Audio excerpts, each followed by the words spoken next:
Hey guys, Shane with Dazzy Integrations again, and on today's episode of Give It To Me Straight, we're going to wrap up our discussions around the Internet of Things. So in our previous episodes, we talked about how the manufacturing field is utilizing the Internet of Things to increase efficiencies in production on their floors. We've talked about how the retail sector is using the Internet of Things to map out their customer buying patterns and to drive some more customer loyalty. We've talked about how the medical and dental fields can utilize the Internet of Things to increase patient and customer care and to automate a lot of their processes. But what if you're in a business or an industry that is not typically reliant on technology to a degree? What if, for instance, you're a farmer? How can you take advantage of the Internet of Things? Your thought may be that there's really nothing in the Internet of Things that applies to what I do to go out and work the fields. Interestingly enough, there was a use case presented at Cisco Live this year that addressed specifically farming.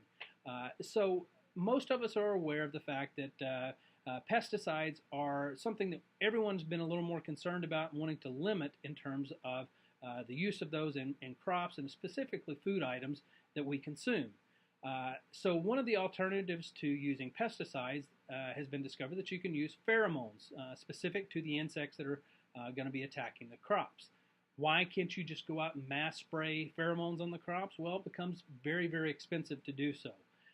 So there was a use case presented where farmers were actually using the Internet of Things to place sensors out in the field to measure when moths were present in the fields. When the density of moths were high enough, it actually then triggered the spray to release the pheromones onto the crops.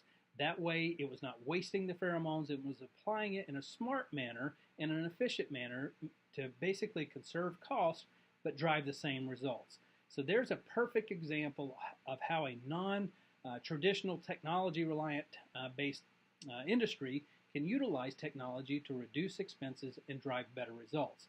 So bottom line is the Internet of Things can impact each and every business out there. It really comes down to what are your constraints in the business? Where are you limited in terms of either cutting costs or growing revenues? And more importantly, talk to your customers and get feedback from them on what you could be doing a better job of with them and their customer satisfaction. Chances are, if you look at those key items, there is some application of the Internet of Things that you could apply to your business in some form or fashion to drive better results. We appreciate you tuning in, and if you have any questions, certainly let us know, but we'll catch you the next time on Give It To Me.